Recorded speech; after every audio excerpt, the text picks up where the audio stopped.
This video is brought to you by Ageless Geeks.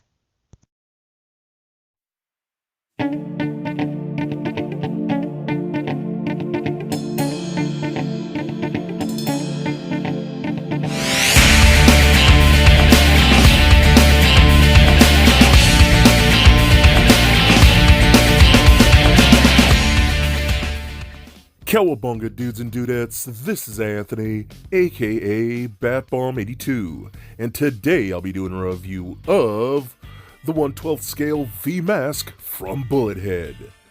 Now as you can see, it says V-Mask and not V for Vendetta, as this is a third-party toy, but the box is very nice with an embossed emblem of the V-Mask wording and the Bullethead emblem on the top right. Turning the box around, we can see a really cool image of V-Mask/V. So with the box out of the way, let's crack this figure open and see what we have inside. And here is V-Mask out of the box. And man, this guy is a lot better than I thought he was going to be. I'm always very weary with third-party figures considering the third-party quality, but this guy is actually pretty awesome. Now that's not to say he doesn't have some issues, because he does, and I'll explain what those are throughout the video. But still, I am super stoked to have a V in this scale and in this particular style, as I absolutely love it. But before we take a closer look at the actual figure, let's take a closer look at his accessories. So V does come with a decent amount of accessories. Starting off, we get his hat, 6 interchangeable hands, a rose, and 6 knives. So with the accessories out of the way, let's take a closer look at V-Mask. Alright guys, now let's check out V here. This looks pretty awesome. Now if you've never heard of Bullethead Studios, Bullethead is kind of a third-party company. So this isn't a fully licensed product. This is definitely third-party. So in some ways it might not be the best, again, because it is not licensed, but still this is pretty cool. So everything about this is done soft goods with all the cape right here and the clothes underneath. So very much like your Mezco 112 collective figures. So if you're into that style of action figure at this scale, then this might be something that you're into. So the cape looks really nice. Big billowy black cape looks really cool. I seem to have some like glitter and stuff on mine, so oh well, no big deal. We'll open up the cape. We can actually pull the cape back like that and we can see more of his hat went flying off right there. Let me go ahead and put that back on like that. You can see he has a very nice soft goods clothing on. Again, just glitter all over this thing. I don't know what happened, man. This thing attracts dust and glitter like a mofo. But anyways, it looks really good. I do like this a lot. The soft goods came out pretty clean, well fitting for the actual figure. Form fits the body nice. It doesn't really hinder articulation at all, so that's really good. Back of the belt, oh, it's nice. The back of the whole belt is almost like this pleather-like material, which is pretty cool. We got some nice black boots for his feet right there. Some nice tread on the bottom. No peg holes. The gloves and all that look really good too. Again, the belt looks really nice. Got that awesome little chromed out belt buckle. Those little pegs right there, little silver bits right there, that's going to be for holding all his daggers. That's really cool. But the head sculpt looks fire, dude, with that Guy Fawkes mask. I think that looks awesome with the hat right there. All looks really good. Loving that a lot. So you can take the hat off like so and reveal his hair. His hair is actually rooted hair, so you can see that. It's almost like a doll hair, so that's pretty cool. It works really good with this guy. I'm not too big of a fan of rooted hair, honestly, because it can get kind of messy, and you can see it's a little not as straight as I would like on this side. But once you get the hat on there and put everything on there, it looks really good, and I actually do like it a lot. And because it's rooted hair and it's softer, it won't really hinder articulation when you're moving the head around, so it flexes a lot better in that way. So that's really good. Put the hat back on like so, and there you go. And yeah, man, this guy looks very good. You know, again, if you want a really nice looking V figure, this is definitely a good option. Alright, now let's talk his accessories. So we do get the hat. That is an accessory, so that's pretty good to get that. I'm going to take that off right now. We do get interchangeable hands. So we got some gripping hands for each side. We got these more loose fingered hands like so. Then we got more tighter gripping hands like this. Now, as you can see, they're the entire glove. So you're going to remove them by the glove like so. There's a little peg under there. And then how you're going to want to get them on, they're going to have to go around the sleeve. And the sleeve might bunch up a bit, the material. So you're just going to have to be careful when you're getting that on. It is going to bunch up a bit.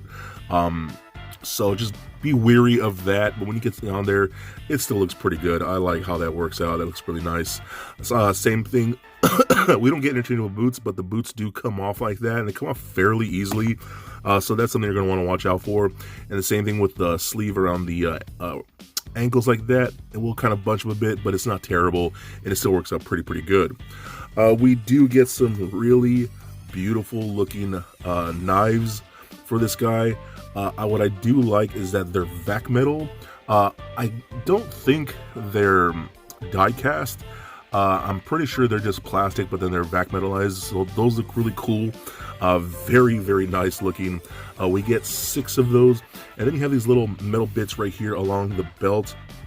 Now it's a little tricky getting these on there because you kind of have to spin around. They're not lined up perfectly, but you can do it to the point where they line up enough to get them all in there. So let me get and put them in like so. I'm going to kind of show you how this guy works like that, and they will not fit in there all the way down. So some of them will kind of stick up a little more than others. You can just go and do that like so, and then get this one right here like that, like here, that, and then this last one right here. Let me get that in there like that. So take these back like that, and then you have him kind of all weaponed up like that with all his knives around his waist. It looks okay, you know. You can see how some of them don't exactly fit all the way in. I'm trying to push that one in, and it doesn't go in as deep as like this one would.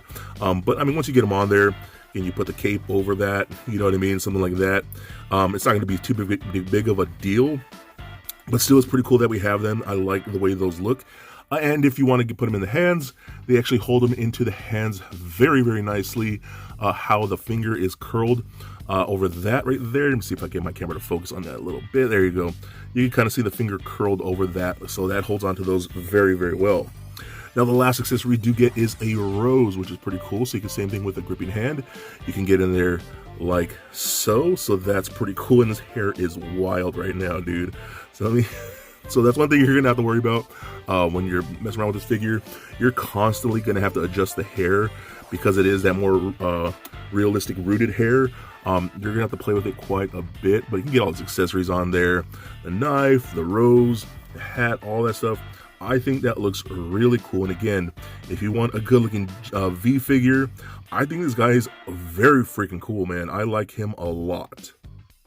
Alright, now let's run down his articulation. I'm going to leave the hat off for this because I know I'm going to knock it off once I'm moving around. So the head and the neck are on ball joints, get lots of good motion in there, and the head does fall off the ball peg like so, but you can get it back on there fairly easily, so it's not a big deal.